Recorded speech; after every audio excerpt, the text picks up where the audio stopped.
What's going on, everyone? It's Corey here from the Breakevens, giving you another podcast today.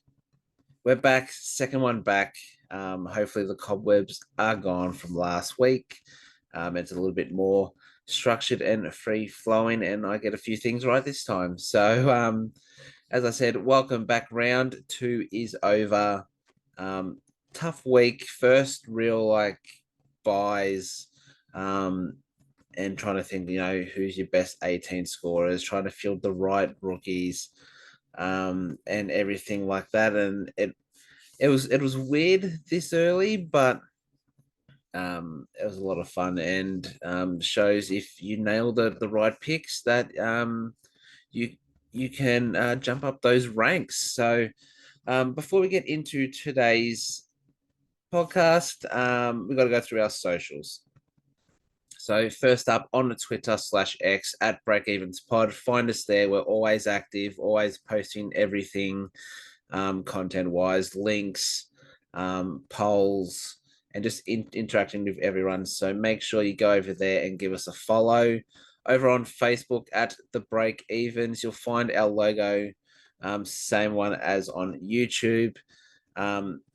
All links and everything are posted there as well, and it's integrated in with the Serious Super Coaches group. Shout out to that group. It's really great place for people to ask questions, get different opinions, and for us content creators, helps give us a bit more scope and try and reach out to everyone of the community. So shout out to them. But yeah, at the Breakevens on Facebook, and of course here on YouTube, the Breakevens. You'll see our logo there. As always, make sure you give us a like and subscribe to our channel. It helps us out and makes me want to do these more and give you guys more information, which ultimately means I get to research more, and I love doing research. So yeah, hit us up all on there. Like, subscribe, follow, whatever it is for that platform. Give us a little two-second click. Will be much appreciated. All right, so how did my team go in round two? Let's go and check my home screen now.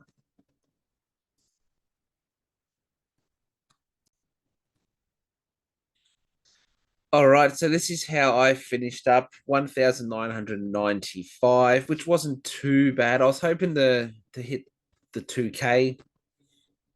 Unfortunately, just felt a little bit short. But the positive news is I went up 13,000 ranks. So I went from around 50. No, I was on 44,000. Sorry, can't math. 44,000 now. I'm 31,637. Still a long way to go, but I'm on the right track. And I think with these buy rounds, I think I can make up some ground, and then it's hopefully staying away from injuries. But yeah, pretty happy with 1995. Especially the way my team started, but best 18, those lower scores get kicked out, which saved me a little bit. So and yes, some close draft games here. That's a bit unfortunate there, but let's get into, that's not what I want to do, into my team. Actually, I clicked on the team of the week. So there I won 3 out of my 6. There's the team of the week, which congrats to him. He did a great job. Hopefully I can hit that at some stage. I'd love a cheeky K. As we wait for this to load. It's taking its time.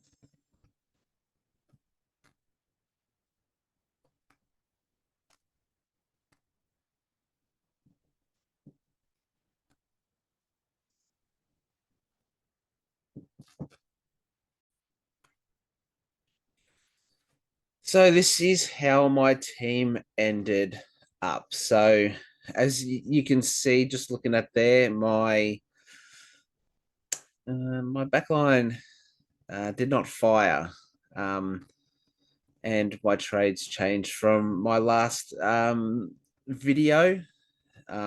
Obviously, when I do these quick team reviews and my trades, obviously they do not stick sometimes, and I might make some changes. So yeah, backline terrible. Jaden Short and Hayden Young are on the chopping block for sure. Not happy with anything there.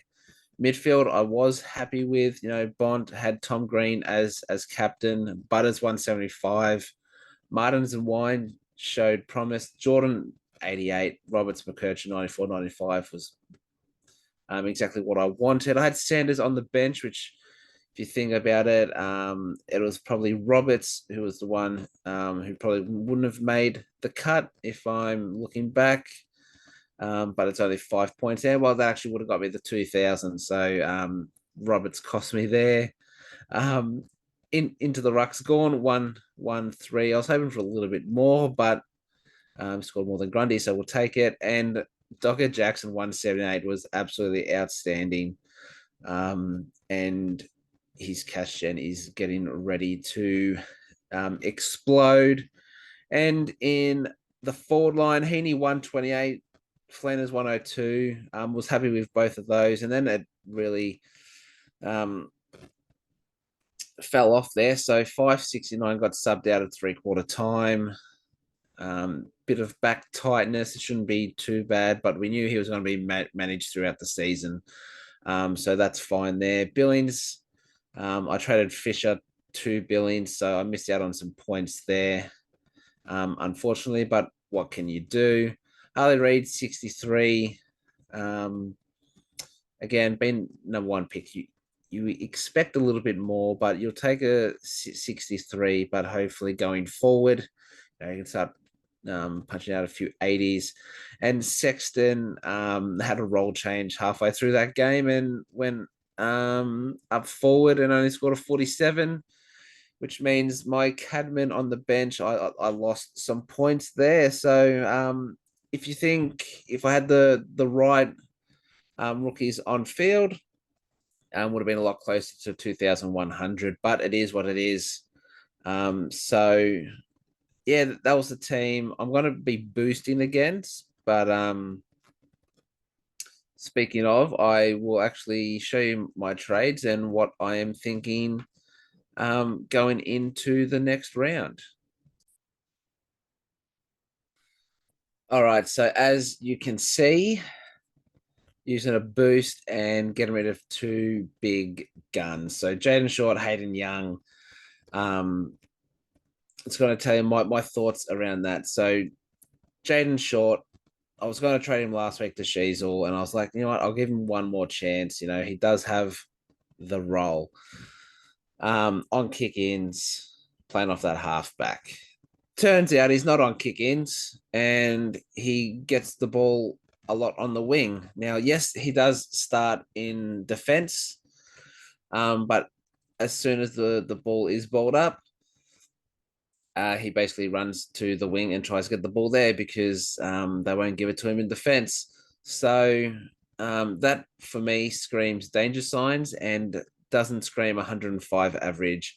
So I have to get him now, get rid of him now before he costs me too much money. And Hayden Young has the role, but Clanger Central loves to give the ball away. And it's just frustrating. Like, if I could, or well, not if I could, if I wanted, I'd keep Young, but I'm here to make moves. I'm here to play aggressive. So he's going out. And unfortunately, the third one is Jai Clark. I feel like he's a major sub risk. Can go missing at times, which I am worried about. He did look a lot better last week. but I was always eyeing off another rookie to switch to who I think has better output at the moment. So um, that man is, when this loads,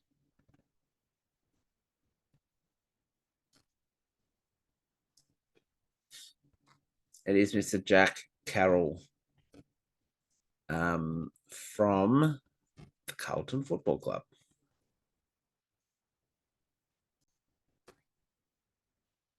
So yeah, it's Jack Carroll. He's looked bloody good those first two games, and with Walsh out and no real time frame, I think he has a spot there. Gets plenty of CBAs, gets the ball. He's pretty good with the ball as well. And I'm just looking for him to go at around a 70, 75, which he's averaging 69.5 right now. I just feel like he's going to make cash faster than what Jai Clark is. And seeing that he's already had his buy, he's pretty handy going forward for the other buys. Now, defense, short, Hayden Young. The easy one for me was short to Sheasel. All right, straight swap is what I was planning to do last week. I should have done, but hindsight's a beautiful thing. Now, the tough one for me was who to get for Hayden Young. I was, as you can see, 623, 700, 12K off of Tom Stewart. So I couldn't go Tom Stewart. I was then looking at Lockie Whitfield. He has his buy, and I don't really have strong bench cover there because Hall could be a sub any week. I was looking at Dan Houston. I like all the games that he has in Adelaide. Should be a pretty consistent scorer, top six, but wasn't enough wow. Wasn't enough wow factor for me. And I have gone against everything I believe in, which means if you already have this person or you're looking to get this person in this week, it's probably not going to end well for you. And I completely apologize because I have a go at this person each year. So, there's an injury around the corner. He's going to have his bad games. And he's not very consistent, but he's been consistent as of late, averaging 146. That is Mr. Luke Ryan. So just done that Fremantle swap in defense. And Ryan's only in 5% of teams, so I'm pretty happy with that there. And it leaves me with just under 12K of cash in the kitty. And this is how my team I'm looking to line up. So Dacos, Ryan, Sheasel, D'Ambrosio, Williams, Howes with Hoare as the emergency. Obviously, if for whatever reason Howes is the emergency and Hoare is playing, obviously I'm going to switch those around. Bond Butters, Martin Wines, Jordan Roberts, and McKercher. Butters VC into Bond captain. As you can see, I've left Flanders there. And that's just because I'm going to try and loop the best score out of Carroll and Sanders. So obviously Carlton play on the Friday night, which is before the Bulldogs. So I've got the emergency on Carroll. And if he goes, I'm going to say if he goes 80 plus, I'm going to leave Flanders on the field. If he goes sub 80, I will sub on Sanders for Flanders, and I'll take that risk, and hopefully Sanders scores more than 80. That's just trying to maximize points there. And with the buy rounds, you can do so. Gordon Jackson in the rucks, as we know, and up forward, it's a little bit thin. With Heaney, Fife, Billings, Reed, Wilson, and Buku Karmas. Um, so what I'm looking at here, top six. So those six defenders should all make the cut. All my mids, so that's 2, 4, 6, so 8. So I've got 14 there. My two rucks should go okay. So it's 16 players there. And then really the best two forwards will make the cut. Um, in a perfect world. Now, obviously, Howes or Williams might drop a low score, and then that's when a couple of those forwards come in to play. So hopefully a Billings and a Wilson go off, or a Billings and a Reed. I'm not looking for tons. I'm hoping for 80, 85 pluses. If I do that and I nail these vice captain, I reckon I could push 2,000 again this week. So so I've used two boosts, obviously, down the 34 trades. Tell me what you think of the side and my trades themselves. Do you think I've wasted a couple there? Do you think I should wait on short or on young? Let me know in the comments below or on Twitter or Facebook. All right, so that's my team review done. Now it's time to get into all the stats, all my research that I have done the last couple of days. So, firstly, top five scorers for round two. Starting up number one, Dogger Luke Jackson, 178, went absolutely ballistic. I'm glad I started him. He completely took over that game. North were up by, I think it was around five goals or something. And then he came out after halftime. And was marking everything. He was kicking goals. It was just everywhere. He was dominant. And that's what we know he can do when he's the solo ruck. So Shrek Darcy, please stay away. But it looks like he'll be back, if not round 4, round 5, which I'm hoping for round 5, because then I can get a bit more cash from Jackson and hopefully trade him to Tim English. But the longer Darcy stays out, the better for Jackson owners. Next, second highest was Zach Butters, 175. Didn't watch the game, but against Richmond, we know that they can leak points, especially in that midfield. And didn't they leak with Zach Butters, 175? Absolutely monster. Could have been a bit more. It was on 150 at three-quarter time, and it was averaging 50 Supercoach points a quarter, and it was looking good. You know, it was on double ton watch, but only finished with 175. I say that because I think he could have pushed 190 plus, but 175. I'm not complaining. I had him in my team. I just wish I had the VC or C on him. So next, Tom Papley, 155. Got plenty of it, kicking goals. We don't really see Papley up here, but we do know he does have his games where he pops off, and last weekend was one of those games. So next was his teammate, the Golden Child, Errol Goulden, with 149. I put a few tweets out and a few messages in a few Discord chats and stuff, but his left foot is probably the best in the competition. He was hitting targets 40, 50, 60 meters out. He had that goal on the run on the left. It was it was amazing to watch, and it's why we watch footy. It's why people go to footy, to see these stars show off their skills on a weekly basis, and he definitely showed that this week. Would be a trade-in target for me, but he has the buy coming up, and I don't really want Goulden and Heaney on the same buy. And last one was Christian Petrarca with 146.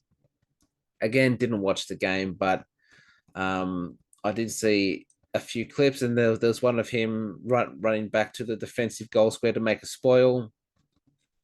He said that happens one a season, so he's used that card early, but hit the scoreboard, doing all the big dog stuff in the middle with those contested possessions. So yeah, 146. He's starting to hit a little bit of form early on, which is great to see, especially with Clary still trying to get that match fitness.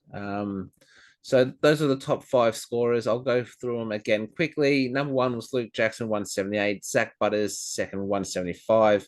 Third was Tom Papley with 155. Errol Goulden in fourth with 149. And Christian Petrarca with 146 comes in at fifth. And we move on to the next segment, which is hold or trade. I got it right this time. But funny enough, I was listening to Dr. Supercoach podcast this morning on the way to work, and they also at the start said hold or keep. So I wasn't the only one. Yes. But shout out to those guys there. Their knowledge is unreal. And as I said last week, Mr. Pig helped me out with my Gorn captain in round one. So shout out to those guys, but it is hold and trade. I've got a fair few names here, and a couple of them are in my side, and a couple of them have just left my side. So let's get straight into the big stuff. So hold or trade Nick Martin. He features for a second time in a row. Obviously, in round one, what was it? A 63, I believe he got, and then he finished with a 93 this week. So a lot better. He has a break even of 123. He's projected to score 75 points. So if he does go 75 on the dot, he's going to lose 22K, which is not ideal at all. But he has the role. He's getting those kickouts. He's getting play. He had 32 disposals. It's just early on, he doesn't hit his targets. And as I said last week, when you start slow and you miss those targets early, it's a lot harder to generate points going deeper into the match, and it's a lot harder to pull out those big scores. If you see those who do have those big scores, they do all the hard work early, and then the points flow from there because the impact that they had early on when it was close. Unfortunately, he hasn't hit the ton yet, but I believe this week. I believe Nick Martin is going 120. I'm putting my pride on the line there. He's going 120 this week, guaranteed. So if you're listening to this and you're wondering about Nick Martin, keep him this week. If I'm wrong, I apologize. And he could lose you some cash, but he has the potential, just needs to find his footing early, which I think he can do. Next, for those who started Harry Himmelberg, it's a tough one. I think he's averaging around 77, so not the output you wanted. But the Giants are killing everyone. They are looking bloody good. I did my season projections before round zero even started, and I had the Giants finishing second behind Brisbane. But I think the Orange Tsunami is real, and I think they could have one of the best team seasons we've ever seen. And what that means is the ball, it's a lot harder for the defenders to score, especially so on Harry Himmelberg, who likes to peel off. But if the ball's not down there often, he's not going to score. So he has a break even of 113. Obviously not playing this week. He has the bye, but I was looking at the projections with Supercoach Gold, and he's projected to lose 14K in round 4. So if you did start Harry Himmelberg and you have the luxury, with no injuries or suspensions, or didn't start a short or a young, Harry Himmelberg is probably a trade for me. We can always get him back for roughly the same price if he starts hitting those straps, and we know he can go 100 plus. But right for now, you have Nasiah, Wanglin, Miller around the same price. You got Yo around the same price.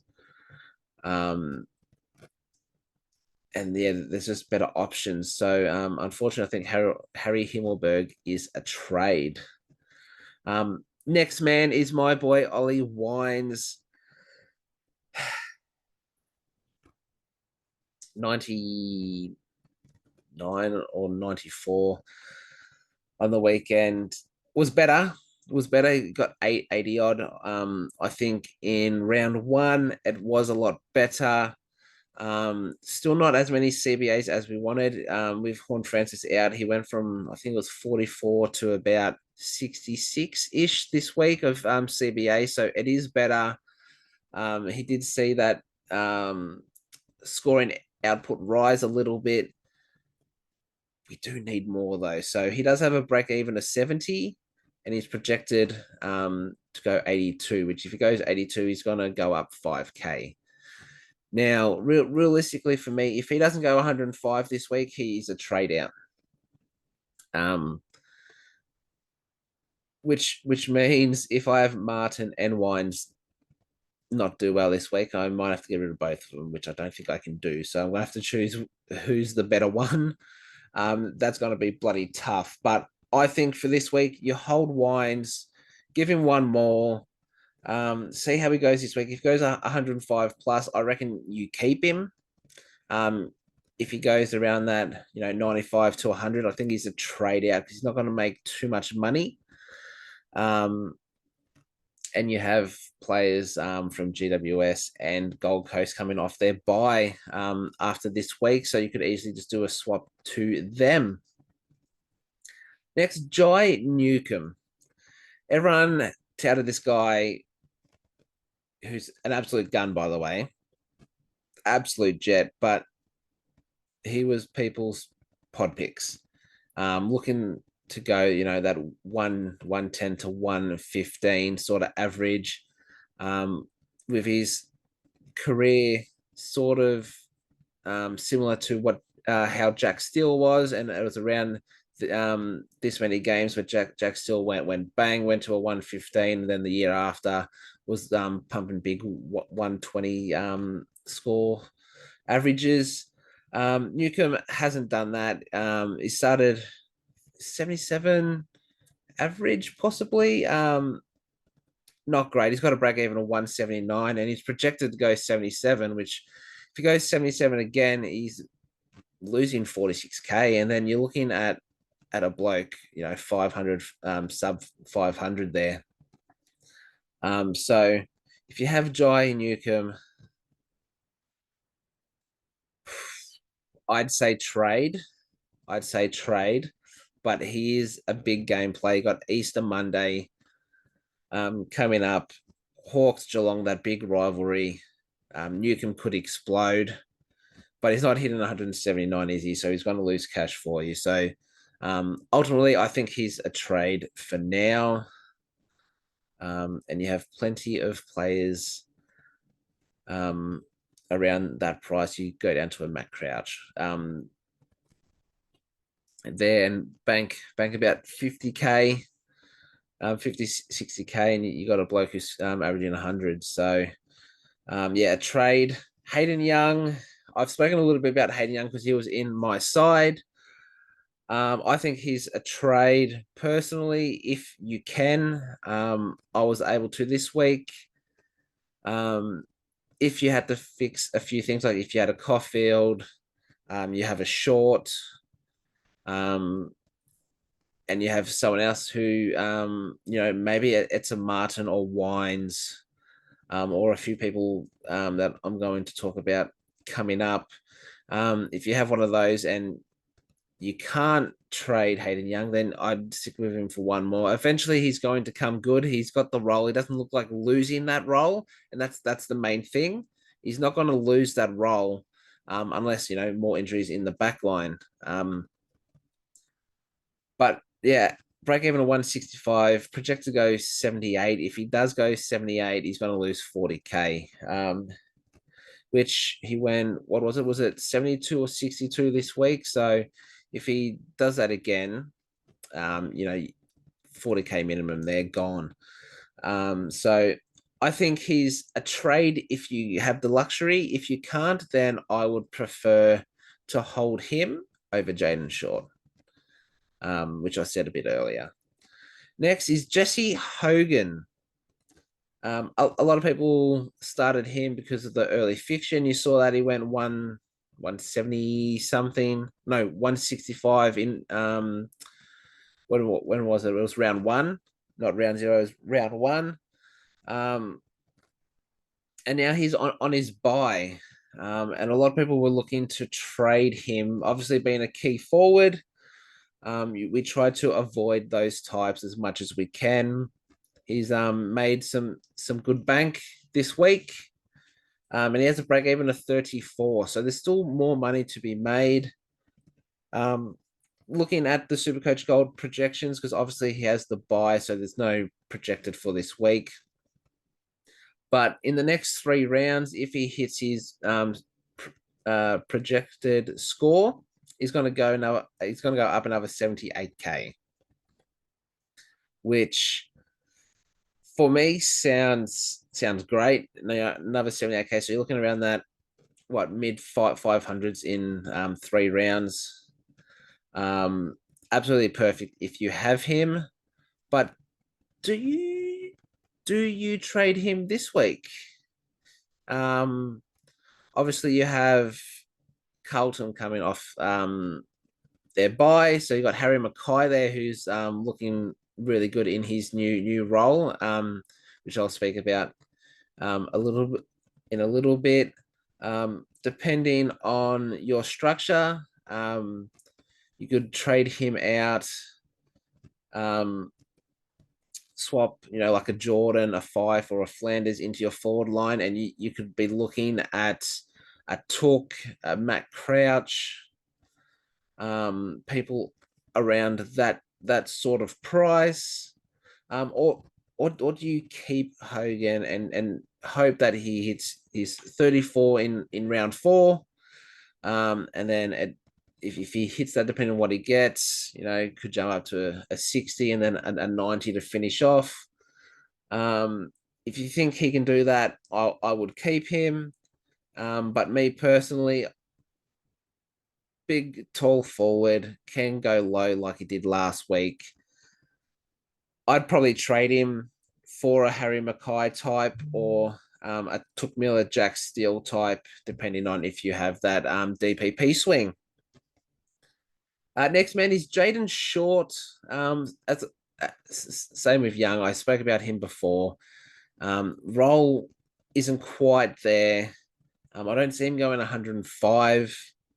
He's got a break even 152, and he's projected to go 93 this week. I know, but not 93 projection. That's pretty good. But if he goes 93, he's still losing 27K. And he's 525 at the moment, so he's going to drop under 500K if he hits a 93. If he goes less than that, well, then it's even more. The big warning sign is no kick-ins. He got 3 kick-ins, which he played on from 2 of those. But it looks like Vloshin is hogging those kick-ins for now. And that means Short has to get his own ball up on the wing, which is not the role we want. It's not 105 average role for Jaden Short. As I said, I'd prefer to trade Short out than Hayden Young. If you have both, that is. If you only have Jaden Short, then I would be trading him out as soon as possible. It's only 20 odd K to get Harry Sheasel. If you have some bank, you could hopefully go up to a Luke Ryan or a Tom Stewart. There's plenty of options, but I think Jaden Short for me is a trade. Next is Sam Berry from Adelaide. Now, I was lucky enough to dodge this bullet in round 1. He was in. um, until the Gibcus injury, and then I traded him for McKercher, and didn't that work out bloody beautifully, didn't it? So he's got a break even of -3. He's projected to go 52. If he hits 52, he's going to go up 25K. Not bad at all, but this is a man who is a big sub risk. He got subbed out last game. Not exactly sure what he got, but it wasn't a lot. Maybe 30, 40s. The roles not there. You got Laird, Dawson. You got those young guys running through. You got Rankin. You got Rochelle, who are all taking big steps. And you saw last year Berry would start as that sub, and that he'd come on and try and make an impact. It's just not there for him. Preseason was, he looked good in preseason, but you had led out one week because he had a wedding. They'd rest a few guys, so there was enough ball there preseason for him. But then everyone's back, high pressure situations. You want your best mids in at the crunch times, and Sam Berry isn't that guy in Matthew Nix's eyes. So he is a must trade out right now. If you don't have McKercher or a Sanders or a Roberts, you jump on them now.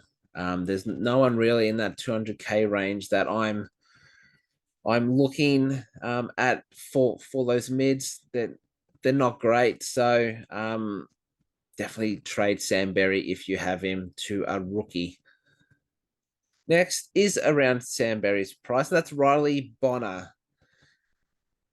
Now, all preseason, getting the ball, kick-ins, doing it all.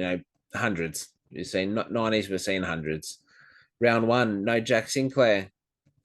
We see a good score out of Riley Bonner. Jack Sinclair back. What did he finish on? 49, I believe he finished on. He was taking kick-ins as well. It was just kicking to the wrong people. It was kicking to Collingwood jumpers, which Collingwood aren't a great side at the moment. So there's plenty of scope there to score well. And he just didn't. He's got a break even of 10, which is good. He's projected to go 65, which if he does that, he makes 25K. But it's the same as Berry. The role, it's not the same as what it was in preseason. And you need him to go 85, 90 consistently to make you enough money, which I don't see him doing that. I see him going 70 to 75, honestly, with Sinclair in. If there's an injury to Nasiah or Jack Sinclair, then I think he is a great option further down the track, but he's not going to make you a lot of cash quickly, which is what you wanted from him. So, in my personal opinion, Riley Bonner is also a trade out. And that might annoy some people because they might have Berry and Bonner. They might have Jaden Short. So many trade outs this week just because roles have changed. And I blame preseason.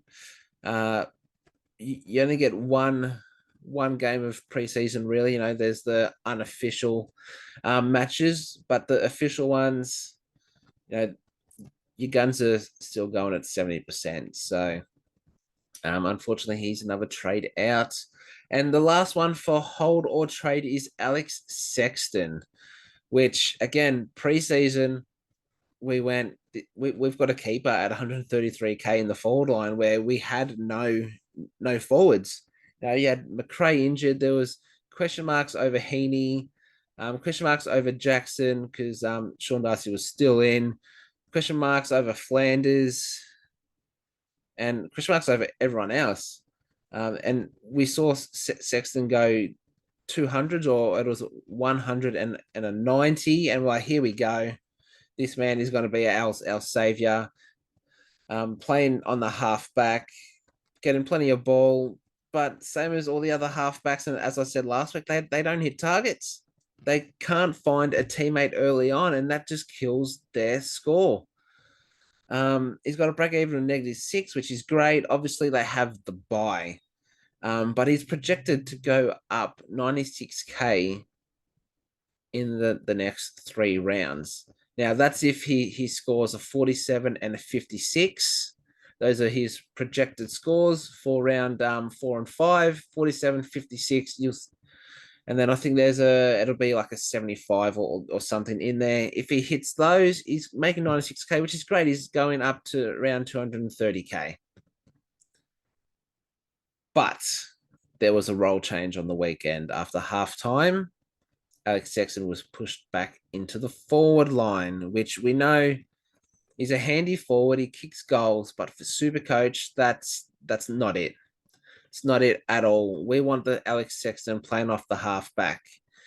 Now, the problem for him is since Will Powell's come back, he's looked great. They're feeding him the ball. He's taking the kick outs. You got Budrick trying to steal the ball off him as well. It's tough to get points down there, and it's gotten to the point where Dimmer's gone, we might have to try you forward again. So not great. What do we do? Do we hold a trade? I think because he's on his buy, I think you hold him for this week because he's not going to lose. He's not going to gain any cash. But I think next week you trade him. We saw Sam Darcy this week go 109 in his first game. Look to see him for his second game. If he scores well, then that's an easy trade. You bank he's 182K, so you bank about 60K there, which will help get like a Nick Martin or a Wines up to a Took Miller. But if you want to get him now because your forward line's looking pretty slim, there is Ollie Dempsey from Geelong, 148 odd K, I believe. You can bank 30, 33K or whatever it is this week. Get in a guy who's going to make cash faster, and he's scoring pretty well as well. So that all depends on your team structure and what you want to do going forward. I think hold Sexton if you can, and then look at Darcy next week. All right, that's all of the hold or trade players. Now we're going to go into the trade targets. Who should you bring in? I've got a lot of names here. It's going to be a lengthy podcast, but there's a lot of information. I looked at a lot of players, and I want to give that information to you. So if this is a long one, and it is a lot to take in, but it's a lot of good information. So trade targets for round 3. Starting off with Josh Dunkley at 644K. He's just come off his buy. And that's the main reason why I think he's a trade-in target. He's just come off his buy. Lockie Neal is still a few weeks away. So he's the main mid, which I think is the main mid anyway, and has the potential to score the most. He's got 107 average coming off the buy with a break even 151, which isn't great. 151 break even. So he's going to lose a bit of cash unless he goes absolutely nuts. He's projected to go 102. So if he's 102, he loses 22K. Now, my thought process behind this, because you're probably there going, if he's going to lose cash, why don't I just get him next week? To climb the ranks in Supercoach, you need to try and pick players before everyone else. I don't think a lot of people are going to be trying to trade in Josh Dunkley this week. I think they're going to forget about him because he's only averaging 107. But he plays the Pies at the Gabba. He could go off. Collingwood are leaking points everywhere. He could go big. He could get you that 140 and be that pod. Yes, if he goes 140, he's going to lose 5-7K. right? That's nothing. He's gaining you 140 points. You're jumping on before everyone else thinks about it. He is, in my opinion, going under the radar and could be a great selection for your teams. Now, don't quote me, because he could come out and stink it up, whatever. It's just my thoughts, and getting ahead of the curve is great for Supercoach, especially trying to climb those ranks. So Josh Dunkley at 644K, I think you need to think about him. If you have that luxury. Obviously, a lot of issues going on with our backline and mid prices, but keep an eye on Dunkley. Next one is he's also coming off his buy, but he plays for Carlton. That's Paddy Cripps, 545K, 109 average coming off the buy with a 90 break even, and he's projected to go 100 this week, which means he'll make 4K. Similar to Dunkley, he's coming off his buy. A lot of people probably aren't thinking about him. Could go big. We know what Cripps can do. He can go that 120 on that run of 120. He could make you some cash. He could be that pod. You're banking him in for 115. Walsh is out. You've got Hewitt there being the defensive midfielder. You got Chera playing that inside outside. You got young Jack Carroll getting CBAs there. Paddy Cripps is the guy, and we know he's the guy. With Walsh not there, someone's got to score those points, and it definitely could be him. So I'd prefer Dunkley over Cripps because I feel Dunkley has the highest ceiling, but we know Cripps can chuck out that 150 plus. So I think they're both great options there. Next is Caleb Sarong at 621.6K. 155 average in the first two rounds. He's getting near it. He's wanting it. I saw, I watched the North Freo game, and he would get the ball, he'd kick it to someone, and he'd work his butt off to try and get into space 20 meters away to get the ball again. He's demanding the ball. He's looking hungry to get the ball. They're giving him the ball, and he's averaging 155. Do I think he can keep that up? No, I don't. I think Caleb Sarong is a solid 115 averaging player at a minimum, that is. I don't think that's his max. I think he could push 120, not much more than that. But averaging 155 with a break even of 41. He doesn't have the buy till round, it's at 12 or 13. He's got the best buy as well. He's projected to go 126. If he hits 126 this week, he jumps up 39K. And the problem with that is you're looking at a Caleb Sarong at 660K rather than at 620. Obviously, that's around the same price as Tom Green as well. Green on his buy. But you can't go wrong with a Caleb Sarong. That rhymed. I didn't mean to. He's the absolute beast. He's that number one guy. It'll be interesting to see if people do tag him, though. He can be a little bit susceptible to the tag, but he's got a head full of steam. He's steam training straight through everyone at the moment, and I think he's a great pick. Next player, I sort of spoke about him a little bit before, but it's Harry Mackay, 398K. He's averaging 121 coming off of his buy, with a break even of -17. He's projected to go 115, which means if he hits that 115, he's making you 60K, and then you're looking at 400, just under 460K.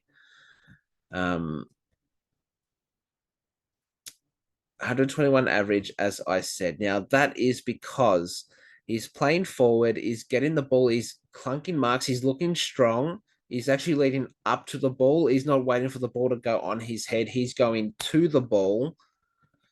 And if he's not getting the ball, they chuck him in the ruck as that backup ruck to the Conning, which is great because that's going to boost his confidence. He's going to get the tap outs. He's going to be around the ball, tackles, um, contested possessions, which we see with Gorn and Grundy. They tap it down. They do that follow up work. He can do the same. The only reason this doesn't work, in my opinion, is if they bring back Mark Pittenay.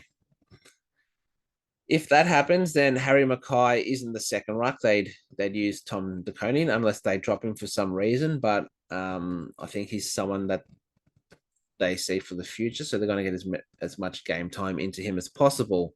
That's the only way I see Harry Mackay scoring poorly. Now, obviously, he's still playing majority as that key forward, and they do have their up and down games. He could come out and score a 40. But at the moment, he looks too good.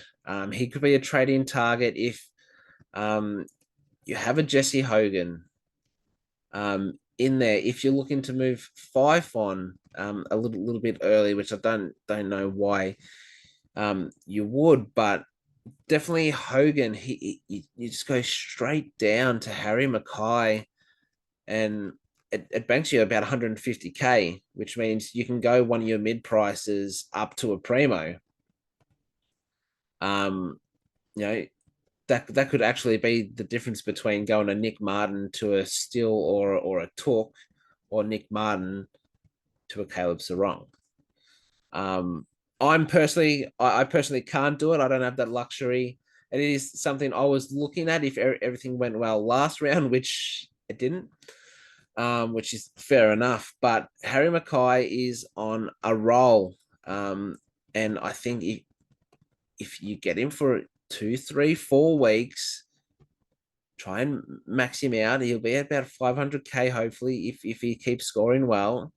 And it's just an easy swap to a primo. You got Jack McRae hopefully coming back this week, who scored 199 super coach in the VFL.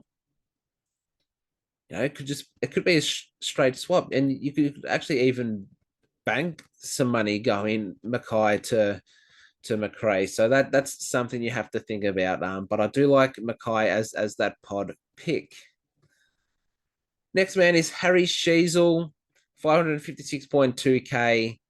I should have got him last week. I should have backed myself in, but I was like, oh, if I move this around and then this around, then I'm better off. No, back myself in. Harry Sheezel is Nick Dacos 2.0. He's got that halfback role. He's taking kick-ins. He's getting plenty of it. He hits targets. He's got a lovely foot on him. 121 average with a 54 break even. He's projected to go 123k, which if he hits that, he's making you 31k. And then you're looking at a Harry Sheezel at 590. With probably another low break even. He's going to be over 600k soon. Get him now before he goes up. He's definitely a must trade in target. If I'm looking at Stewart or Sheezel, I'm still going Sheezel. Stewart is a great player. He's got a great role. He can go big, but I feel like Stewart is more susceptible to go in those lower games, scoring at 70 or an 80. Well, I think Sheezel has a ceiling of 95. Like, I think 95 is probably his worst game this year. That's how highly I rate him. And I think he's straight in, Jaden Short, it's only 25k, 25k straight up to him. You need to do that. You need to get him in as fast as you can. He's going up in price. I can see Stewart going down. Next is Massimo D'Ambrosio. I jumped on him last week, jumped on him early, which was risky. He's at 224.9k, averaging 104 with a negative 82 break even. Now, the best part about this, right? Negative 82 break even. He's projected to go 59 this week, which is going to bank him 64k. So if you do the math, you're looking at him going around up to 290k this week if he scores 59. If he goes another 80 or 100, he's over that 300K mark. It could be pushing 320, 340, depending on what he goes. He is a must trade in as well. If you have a Caulfield out, um, if you still have Gibkiss or a Reed and you have enough cash, get in Massimo.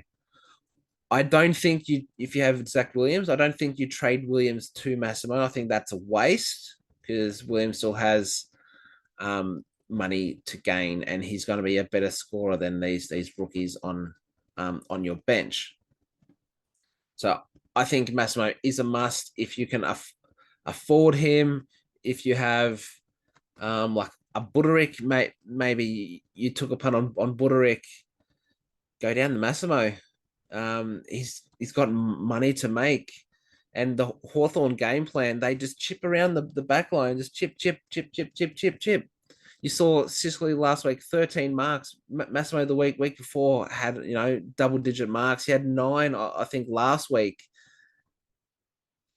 To me, that's just screaming 80 plus. If he goes 80 plus, he's going to be 350, 400K very soon. He is a must-have player in your defense. Next is Matt Crouch. I've spoken about him a couple times. 490.8K, 121 average at the moment. With a break even of 36. If he goes 112, he's going to make you 35K, and then he's up at 525, which is what Jack Steele is at right now. He's only 20K off of, I think, Took Miller. He is looking the best out of those Adelaide midfielders. He's getting plenty of the ball. He's an obsessive handballer, which is slightly annoying. But I actually saw him kick it a few times last week. I was quite surprised. It's very rare that you see him actually kick the thing, but he's getting the ball, he's shoveling out, and he's starting those breaks. He's getting those extra points for doing those 1%ers and getting the break started. He's a ball magnet. The only thing that's going to derail him is injuries. He's smashed out Sam Berry, who was fighting for that spot as well. He's nowhere near it. Matt Crouch, if you have a Martin or a Wines and you want to get rid of him, it's Matt Crouch. Unless you can go up to a Took Miller or a Jack Steele. I feel like those three come hand in hand. You're choosing one of the three, just depending on what you want to do, your buy structures going forward. But Matt Crouch he's a great option if you can fit him in. So next, Tom Stewart. I spoke about him a little bit before. 635.3K, 119 average, 121 break even. So it's a little bit high, and he's projected to go 115, which if he does that, it's minus 2K. So he's not going to move that much. You know what you're going to get? You're going to get that 115 plus average. At a minimum, it's 110, right? He's not going any lower than that. As I said when I was talking about Sheasel, he does have money to lose at 635K, but if he keeps averaging 119, he's going to stay around the same. But realistically, he probably can't keep that up, and I don't think he goes under 580 this season. So if you want to get him now, I don't see why not. They don't have that early buy. He's top 2, top 3 defender this season easily. He's just Mr. Reliable down there. So Tom Stewart, if you have that extra cash going from a short or a young up, you can definitely go in. That's what I was looking at doing, but I couldn't afford it. And that's why I went for Luke Ryan. So definitely a great trading option there. Jack Steele, 529.5K, averaging 119 also, but he has a break even of 61, and he's projected to go 103. Now, if he goes 103, he goes up 19K. It's the Jack Steele of old from a couple of years ago that we saw go 125 plus. tackling. He's getting plenty of the ball. He's looking fit. He's looking strong. He looks to be over those injuries. Obviously, 19K isn't great for this week. You want him to go a bit more, but I think he can push close to that 600K mark from where he is. Do I personally like the pick? I do. It was something I was looking at this week. But I think if you can wait the extra week, I think Took Miller, in my opinion, is the better option. And he's 20 to 30K more. But if you're looking for a pod, looking to get someone in now, Jack Steele is your man at 529K. That higher end of mid pricer. He can go that 115 plus. I think he's more of a 110 average. So he'd probably be your M8, maybe M9, if you have that luxury at the end of the season. But definitely a great trade in target this week if you're looking to move on one of those failed mid prices. Next man is Luke Ryan, the man that I've brought in, 611.8K, averaging 146 at the moment, which I said before, with a break even of 54. And he's projected to go 123, which means he's going to jump 31K. I was looking at Houston in my trades, which I said before, but if he's going to jump 31K, I might as well get him at 611 rather than get him at 635, which is the same as Stewart anyway. Now, it is a risk because he can have those stinker games. And he is susceptible to a little niggle. All right. I had a chat with someone last week, and for those who have watched, I'm not a big fan of Luke Ryan just because he's had an injury past. But the last 2 seasons he's been pretty good.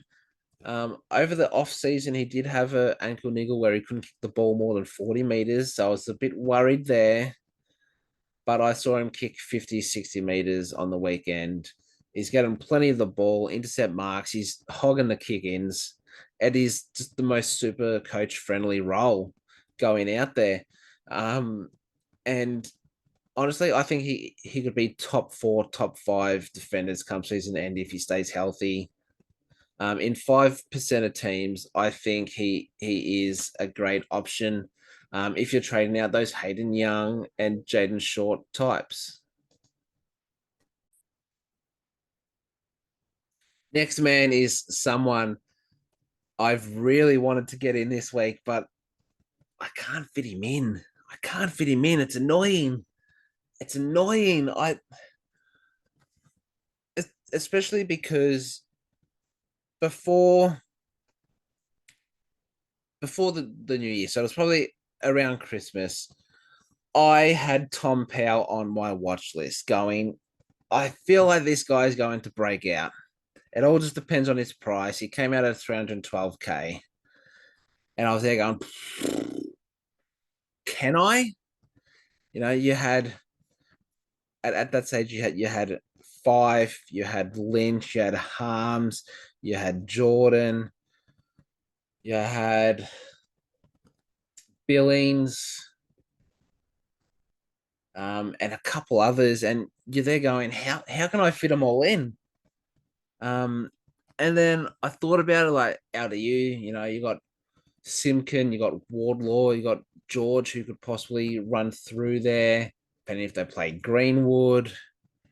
At that stage, Taron Thomas was still playing AFL football. You got Phillips.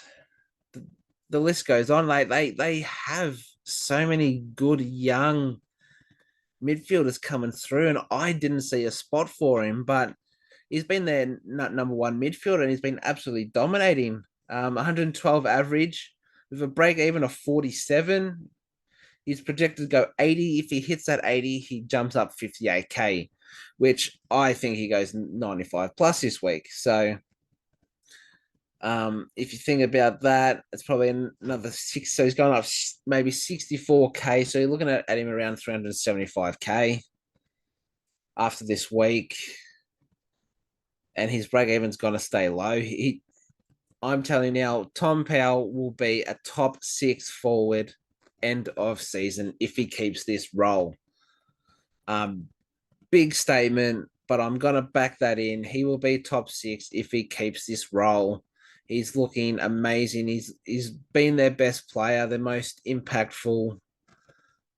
And I wish I had that extra trade which I could get him in. Which unfortunately I don't have. But if you do not have Tom Powell and you're looking to get rid of a Hogan type and you don't really like Harry Mackay, Tom Powell is your man. He should be your number one forward target this week. Period.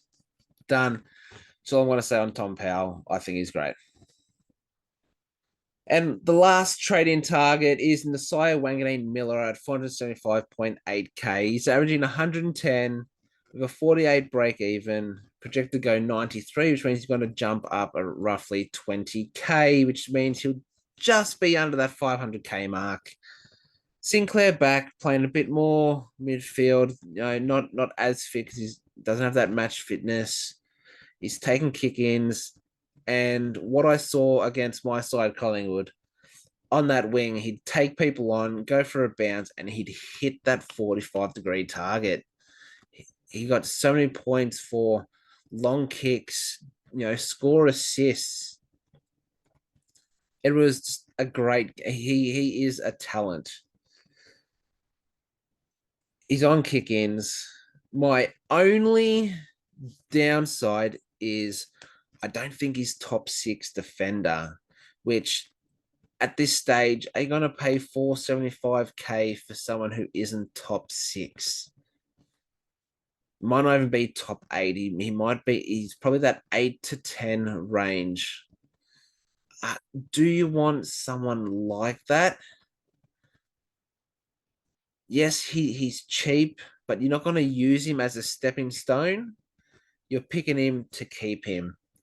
That's the only downside. And what happens when Sinclair becomes fully fit? Is there a slight change? We don't know. I think you could do a lot worse, especially at that price. He's the best player at that price. He could be a great pod, but is he top 6? If you think he is, put him in straight away. Right now, put him in. But that's the only downside that I see. I could be totally wrong. I could be completely right.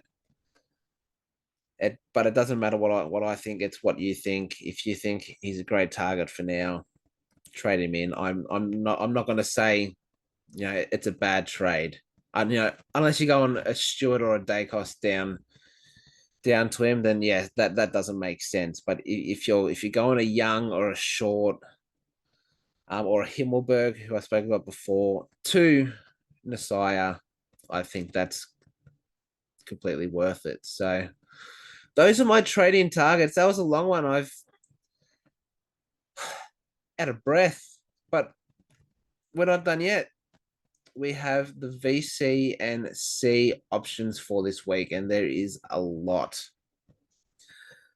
So I've done this in game order. So the ones that I say first are going to be your more VC. In the middle, it could be VC and C, and at the end, it's definitely your captain options. So on the Thursday night, I spoke about this man as a trading target, Josh Dunkley, for a vice captain spot. As I said, there's no Neil, and the Pies are low on confidence and leaking points. He could see a big score. He gets tackles. He gets plenty of the ball. He's usually a good kick. Can hit the scoreboard. Has a great tank. Collingwood don't tag. They back in their system, which isn't working at the moment. You could say 140 from Josh Dunkley easily 140. I would almost pencil in a 125. I'd almost pencil it in, but anything could happen. He's averaging 107 at the moment, fresh off the bye. I think he is a great option, though, as a vice captain. And on the Pies side, you got Nick Dacos, who had his second worst game in Supercoach terms with a 54. Last time we played at Brisbane at the Gabba, he scored 151, which is massive. Um, Dev Robertson should play, so he might look at a tagging role. Maybe a Jared Lyons might run with him. But apart from that, there's not going to be too much attention. Um, if he is getting tagged, I reckon they chuck him on a few more kick-ins. And I think for him personally, he's going to look to bounce back after last week. He was pretty poor last week. It didn't look interested, or well, no, not interested. He didn't look hungry for the ball. You saw a few times he'd back away from a bit of a contest, which I know everyone's going to be like, "Hey, he's soft," blah blah blah blah blah. Right? He's a gun. He's a good super coach scorer. 151 last time is a great stat to go off. I don't think he's going 151. But he similar to Dunkley, I reckon you pencil in a 125. If you want to go him as a vice captain, 100% would not look think twice about it. So next is the Friday night. You have Harry Sheasel versus the Blues. 111 last time he played the Blues. He's looking to continue his form from last season. They're not going to tag him. They're going to tag an LDU, possibly a Tom Powell, but I think they try to stop LDU if they go for it. They've got George Hewitt, who can play that role really well and get the ball himself. He plays that lockdown, but also that seagull role very well. So 111 versus the Blues, Harry Sheasel. You could do a lot worse if you wanted to go that pod vice captain. Also in that game, you have Paddy Cripps. Again, another vice captain option, 114, 138 in his last two versus the Roos. Coming off the bye, he's refreshed and ready to explode on a young Roos midfield. He could definitely take over the game, definitely outwork them, push forward, can get on the scoreboard. Are you going to back him in to go big? It is a bit of a risk, but he has showed before that he can go big in games where he's not going to get much attention and can do whatever he wants. So I think Cripps could be a great option if you have him or you trade him in this week. And the last one for this game is Harry Mackay. 116, 106 in his last two versus the Roos. That was just as a key forward. He's been on fire lately, as I said, playing as that second ruck role. And if you want to go ultimate pod with your vice captain, I reckon Harry Mackay is the spiciest of spices. If I had him, I definitely wouldn't do it, but he has the history there just as a key forward, and now he's got a new role. You know, that 116 could be a 130, 140. So if you go on the Google and you click I'm feeling lucky, the first thing that will pop up will be Harry Mackay as vice captain this week. So if you do it, good luck to you. But I think you'd be looking at a Cripps or Dacos before you look at a Harry Mackay. Now there's a second game on the Friday, and that is Adelaide versus Freo. First up would be Jordan Dawson.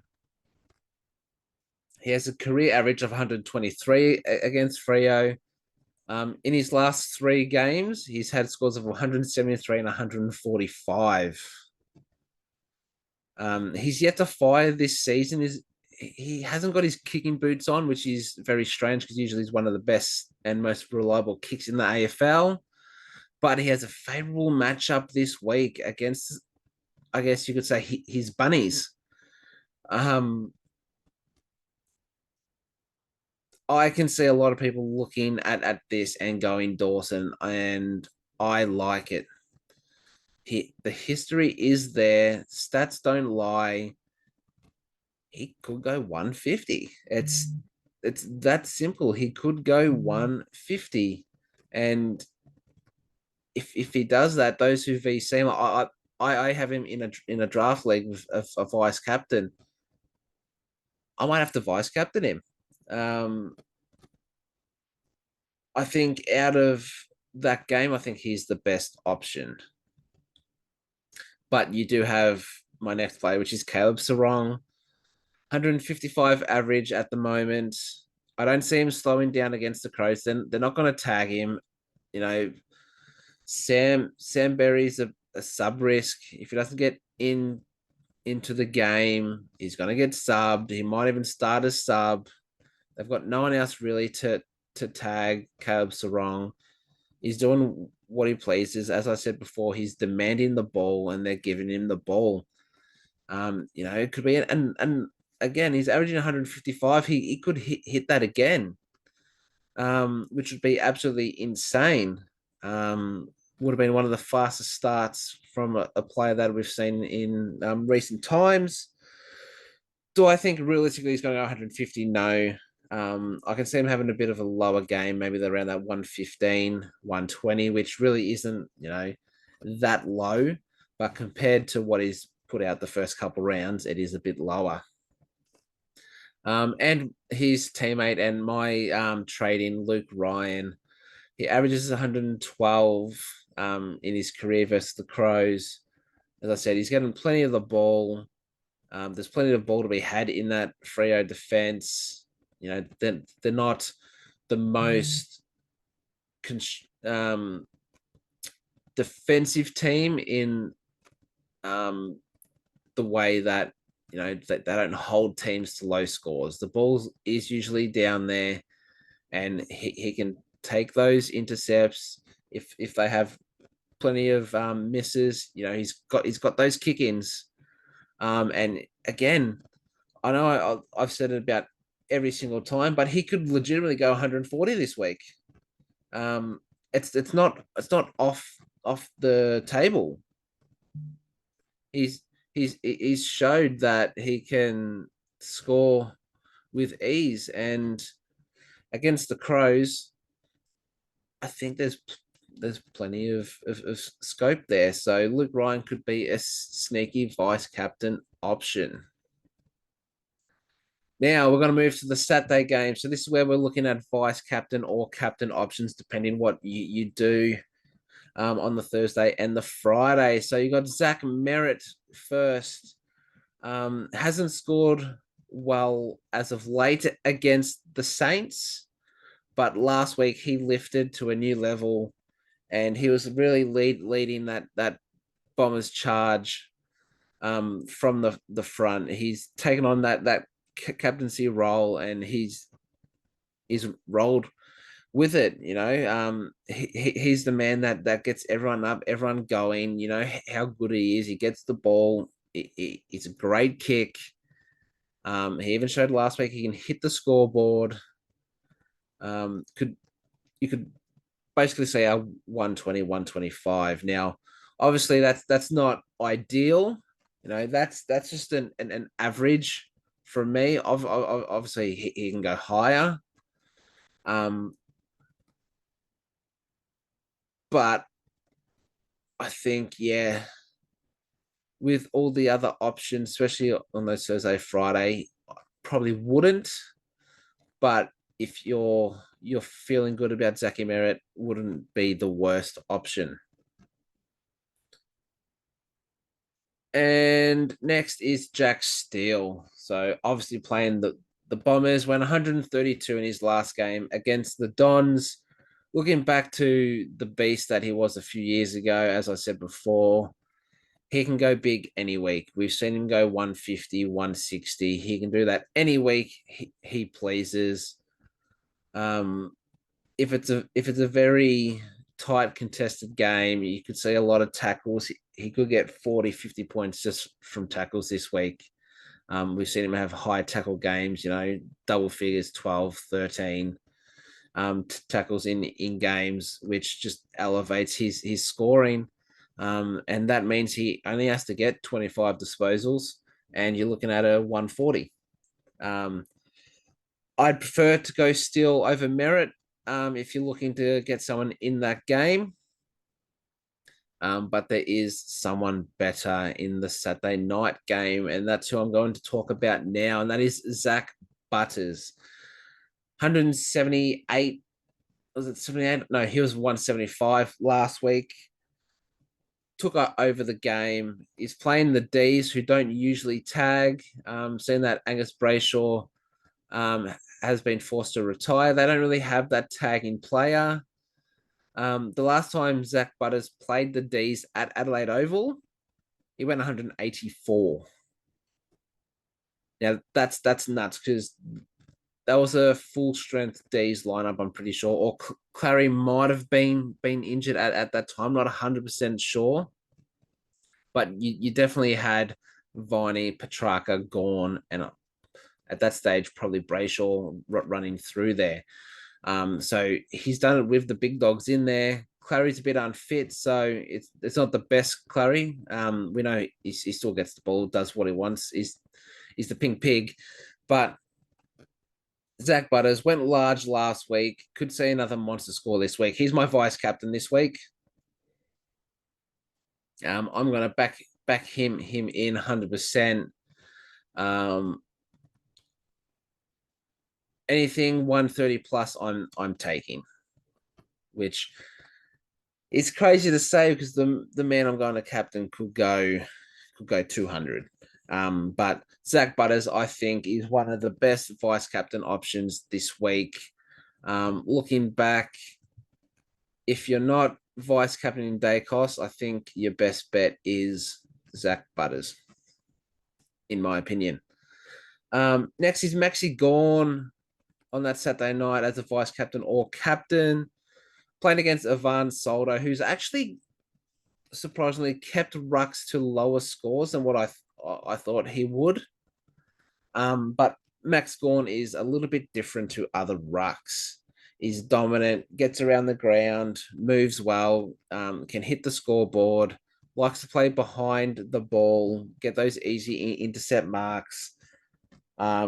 Gorney could go absolutely massive, or he could go same as last week, like a 113 to 120 sort of score. He was my vice captain going into this week until I looked at a few stats and I've gone with Butters. But Max Gorn, I think, is a great vice captain. If you don't have Butters, Max Gorn is probably a good bet. Or you could go Christian Petrarca. 2 games ago versus Port, he went 141. He's the big dog in that midfield, seeing that Clary is still getting that match fitness. I can see him getting plenty of it. And if he hits the scoreboard, which he can, he has those games where he kicks 2 to 3 goals. It could be a massive score. It could be another 140. Willem Drew might go to him. That's the only downfall.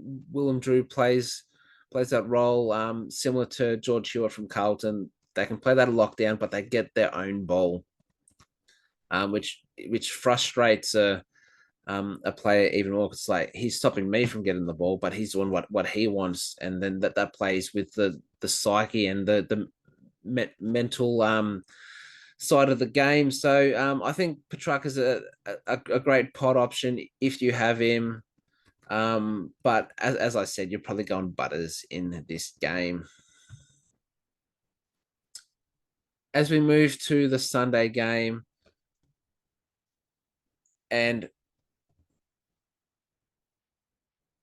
mostly we're just looking at the Bulldogs versus Eagles game. I've got 3 options here. First one is Marcus Bontempelli. Ankle and knee niggles last week. Still finished with 126, I believe. they may rest him a little bit, might play a little bit more forward this week, depending on how he's pulled up. I don't think they drop him because it's their captain and it's round 3. But he's playing the Eagles at Marvel, and his last 2 games against the Eagles at Marvel, he went 162 and 145. So you're looking at about 154, 155 average between those two. We know how bad the Eagles are, and Bond could absolutely feast. Any of those doggies boys could absolutely just go to town. So Bond will be my captain unless he's an out. Then I'm going to have to look elsewhere. But for now, I'm doing Butters into Bond. Those who have Tim English, I think is a great captaincy option.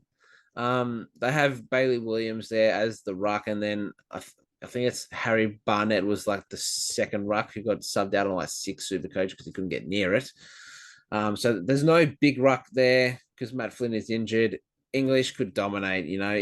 If Matt Flynn was playing and he wasn't injured, I probably wouldn't look to English just because he's going to get out muscled. Obviously, English is really good around the ground. Getting back, getting forward, really trying to tire out the opposing ruck. So that is on his side. And now that he's coming up against Williams, we've seen in round 1 and in preseason that you should try and target the opposing rucks to West Coast. They're just going to score well, unless they just have an off day or they take it easy. But they're usually going to score well, and I can see Tim English. He's gone 200 before, so why can't he go 200 again? Obviously, Bont is a safer bet if it's fit, but English could go absolutely massive. And the other one is Tom Liberatore. A few people had him as a pod.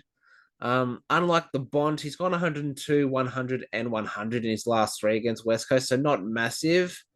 But he always has those random games where it just goes 140. Is the spicier pick out of all the doggies boys. So he's a bit riskier. But if you find you didn't have a VC on Butters, and you had it on like a Dacos or like a Dawson, and they didn't score as well as you wanted, and you want to take a little bit of a risk, and you have Libba, go for it. You could easily score 140. It's a bad midfield, plenty of tackles. As I said, any of these Bulldogs boys could just absolutely fire. So Libba is a good option there. Sydney versus the Tigers. You got Errol Goulden, 143 last time he played the Tigers. Last week he showed what he could do. How good his kicks were. I spoke about it before. He's just the impact he has on that Sydney side. He is the man. If he's playing well, Sydney's playing well. If he's not playing well, then they lose that spark, they lose that run, and they're not as confident. But what I saw last week was just Goulden-esque. 143 last time versus the Tigers. Could see that again. Tigers leak points in the midfield. So there's plenty of points to be had there. I think Goulden could be a good shout if you don't have any of those Bulldogs boys. The other one is Isaac Heaney. If Bont does not play, or there's talks that he might play forward, maybe managed a little bit, Isaac Heaney would be my captain choice. It's hard to go against him. He's got 136 at the moment. Is that bull? And then he's spreading, pushing forward, getting on the scoreboard. He's assisting scores a lot, plenty of marks, plenty of tackles. He's bursting out of the stoppages. He's looking great, and he could go 130 plus again. It's just that simple. Now I did say before that Adams is a test for this week, but I don't think that's going to worry Heaney. I think Adams could possibly start as the sub or could play a bit forward, a little bit of rotation there, and then could be subbed out. They probably won't want to rush him back. He's injury-prone player. So I think Heaney is safe there. For those who saw that information and want to know my thoughts, he would be my captain option if Bont wasn't there. The other one is Brody Grundy. He has a career average of 109 versus the Tigers, which is pretty good. If this man stops giving away 7 free kicks a game, he would be averaging 120. Unfortunately, he's not doing that. And he scored 99 last week and 68 or something in round 1 after going absolutely nuts on Max Gorn. He could easily go 130. Now, Nank is a tough matchup, big body, wins his hit outs. So that is playing against Grundy, but we did see what he did against Gorn and how dominant he was and how he was able to stop him from actually almost competing in those ruck contests. I don't think he can do that with Nank, but he has the potential to elevate his game against the better rucks, and he could easily go 130 plus this week. I prefer Heaney and Goulden over Grundy, but again, if you're feeling lucky and want to take a little bit of a risk and add a little bit of spice to your team, Grundy, I don't see why not. And on the Monday, because it's Easter Monday, you got Tom Stewart versus the Hawks. The Hawks look very shaky, and unfortunately, Stewart's points against the Hawks haven't been great as of late. But if they just bomb the ball in, you saw, was it last week or the week before? Stewart was just standing there. Mark. Oh, you're going to bomb it in again. Mark. He was marking everything. Got plenty of it. He should have had more than 134 last week. We're looking at the stats. It should have been at least minimum 150. He has that in him. Great role. You know what you're going to get from Stewart. The history isn't there against the Hawks, but it's a big game player. Can see him going big. So if you wanted to wait till that Monday, I don't recommend it. I think there's better options. But if you wanted to, Tom Stewart's probably the only person in that game.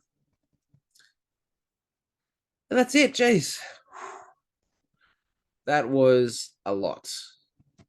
A lot of time, a lot of oxygen, a lot of energy. But that is going to do us for the podcast. That is the end. Hopefully, I didn't ramble on too much. Hopefully, there's some information in there that is very helpful to you. If you do have any questions, you want me to elaborate a little bit more, then please put a comment down below in the YouTube comments or send us a message on Facebook at the Breakevens and on Twitter at Breakevens Pod. Send us a personal message. Tag me in your post. If you have a poll, whatever it is, tag me. I will reply and respond to it the best I can and as fast as possible. But as I said, you can find us on YouTube at the Breakevens, on Facebook, the Breakevens, and on Twitter/X at BreakevensPod for any of those queries. And if you just want some more content, I'm going to put my final trades up there on Thursday. If anything changes, it's all going to be on there. So thank you all again for watching, and until next time, it's bye for now.